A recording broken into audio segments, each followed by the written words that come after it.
오늘은 무교절 또 대성회일입니다. 무교절은 3,500년 전 모세 당시에 우리 하나님께서 이스라엘 백성들을 애굽 땅에서 또 유월절 이후 젖과 꿀이 흐르는 가나안 땅으로 또 인도하시는 그 과정에 유월절 바로 그 다음 날부터 홍해 바다를 건너기까지 그 애굽 군대의 추적을 받으면서 많은 이스라엘 백성들이 고난에 처한 상황을 영원토록 또 잊지 않도록 하게 하기 위해서 하나님께서 무교절이라는 이 절기를 정해주시게 된 것입니다. 이것은 이제 신약에 와서 그 예언이 성취되기를 예수 그리스도께서 유월절을 지키시고 그 다음 날 바로 오늘이 되겠습니다.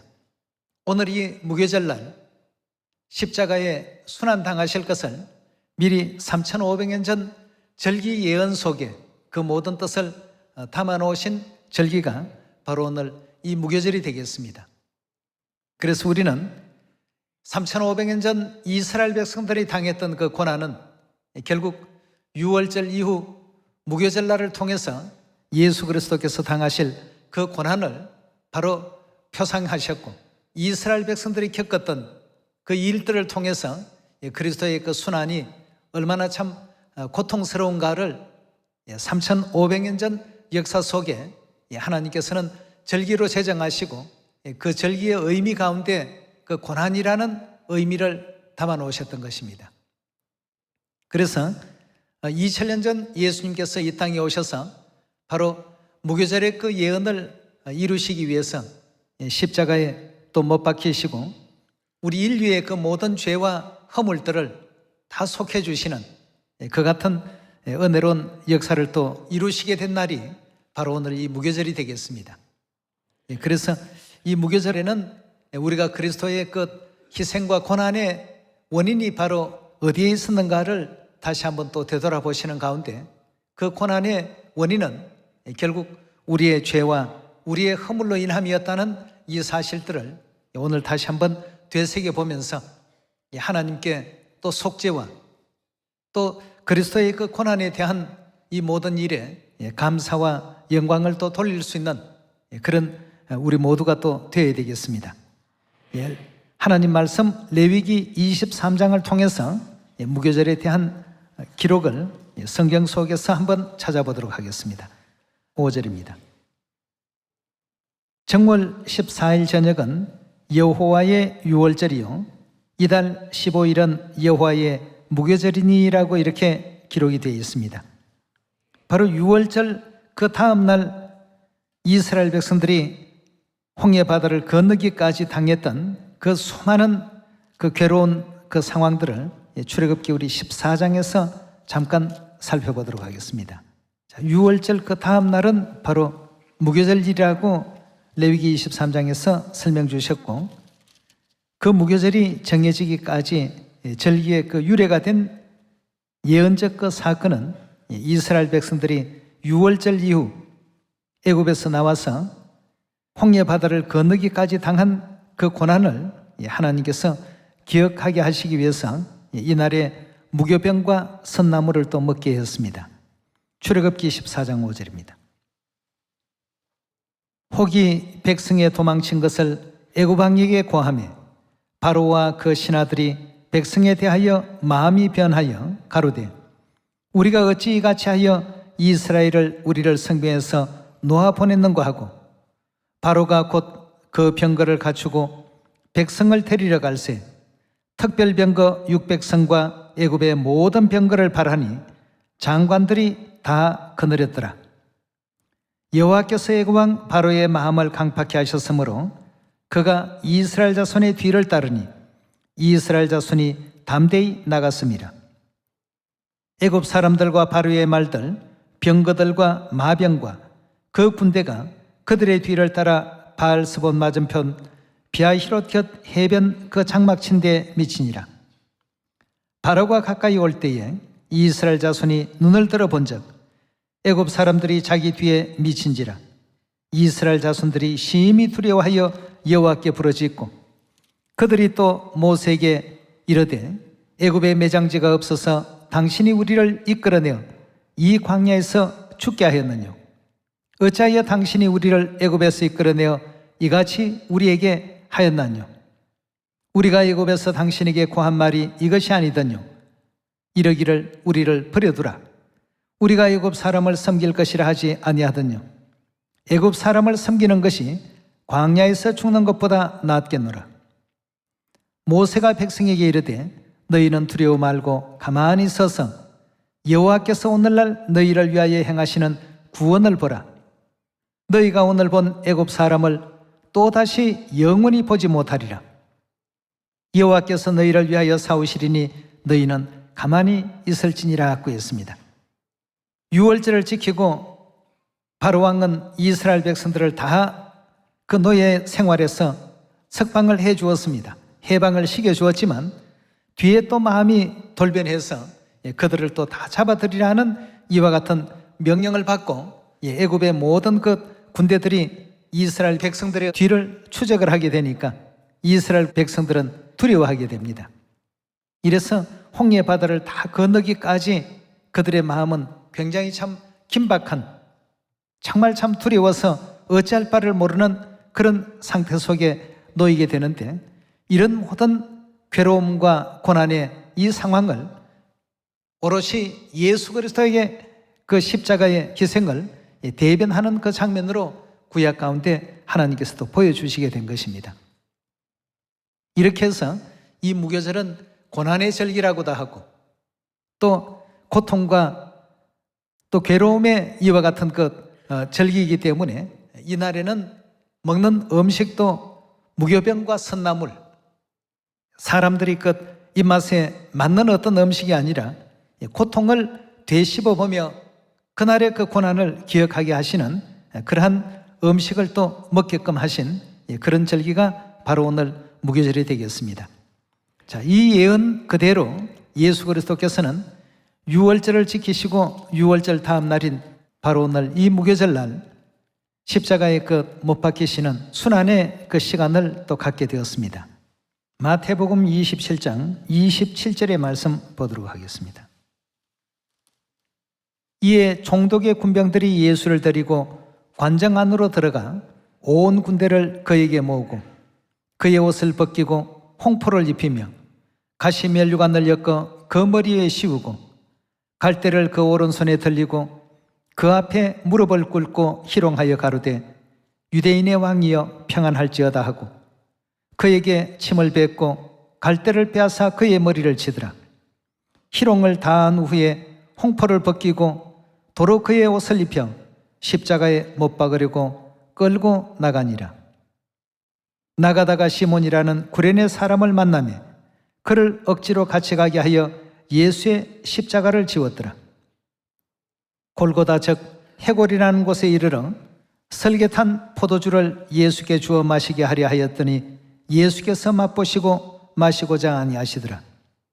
저희가 예수를 십자가에 못 박은 후에 그 옷을 제비 뽑아 나누고 거기 앉아 지키더라.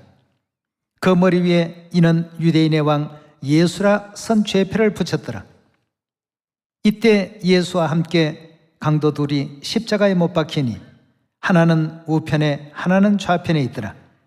지나가는 자들은 자기 머리를 흔들며 예수를 모욕하여 가로되 성전을 헐고 사흘에 짓는 자여 내가 만일 하나님의 아들이었던 자기를 구원하고 십자가에 내려오라 하며 그와 같이 대제사장들도 서기관들과 장로들과 함께 희롱하여 가로되 저가 남은 구원하였으되 자기는 구원할 수 없도다.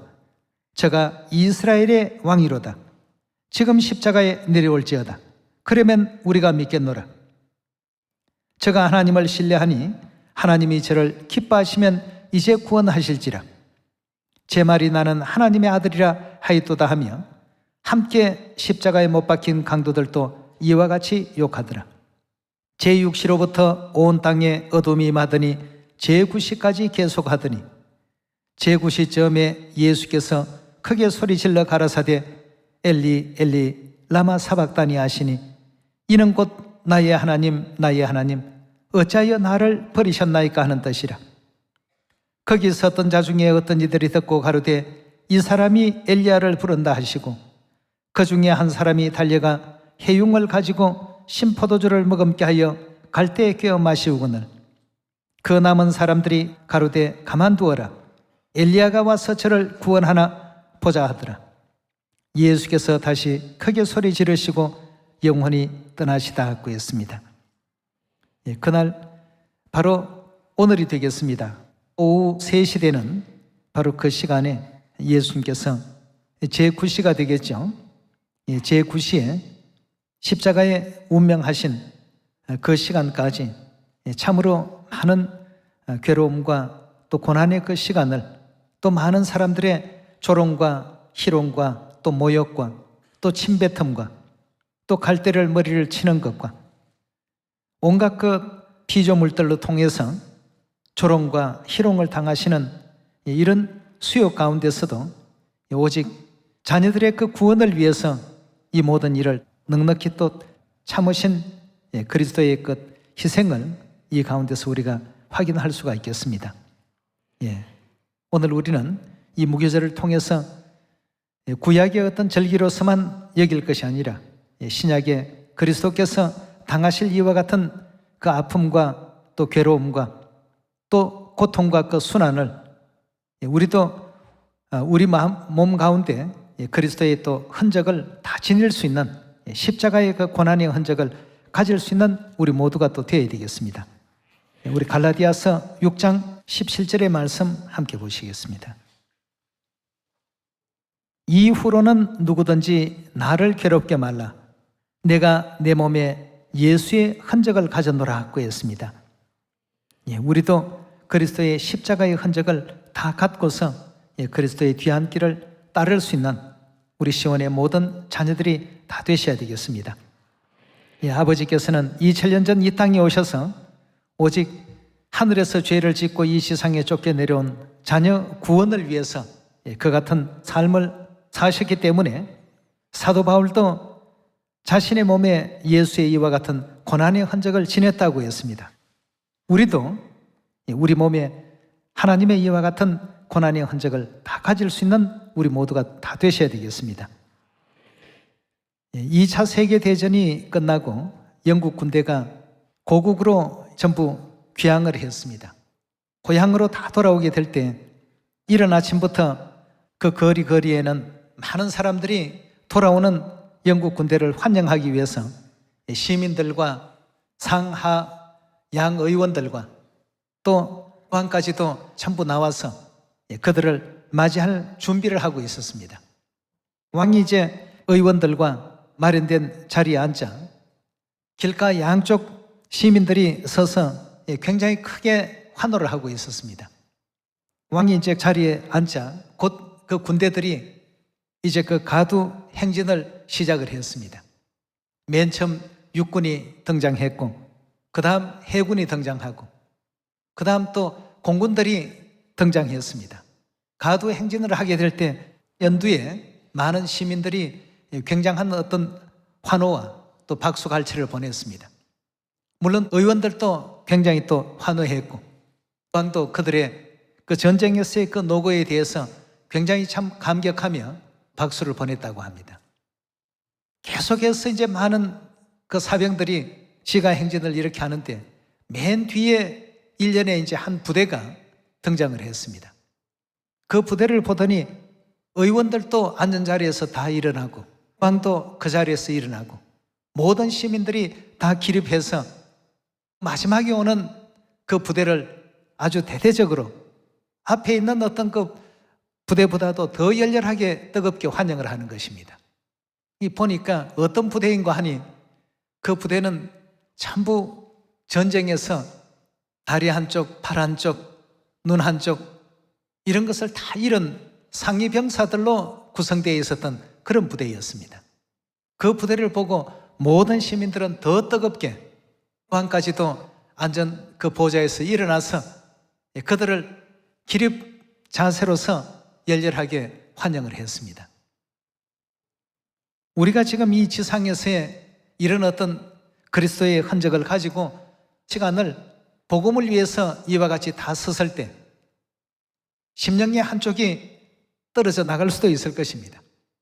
그러나 마지막 영원한 천국에 입성할 때에는 하늘의 수많은 천천만만의 천사들이 이 땅에서의 그런 영적인 쟁투를 벌이고 돌아온 마지막 그 하늘 군대에 대해서 영접하고 환호할 때에 어떤 사람이 가장 큰 영접을 받을 수 있겠는가를 우리 다시 한번 생각해 봐야 될 필요가 있지 않겠습니까?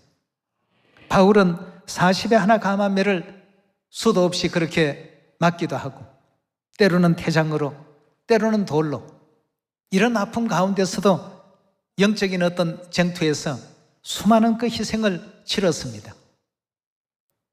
부상병들은 한쪽 다리를 잃은 사람도 있고 팔을 잃은 사람도 있고 눈을 잃은 사람도 있고 여러 가지 어떤 전쟁의 후유증으로 말미암아서 정상적이지 못한 몸을 가지고 다 고향으로 돌아왔습니다.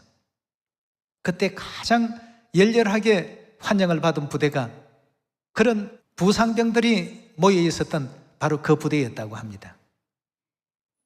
오늘날 영적 상태도 이와 다르지 않을 것입니다. 그래서 사도 바울은 자신의 그 몸에 뭘 가졌다고 했습니까? 예수님의 그 흔적을 가졌다고 했습니다.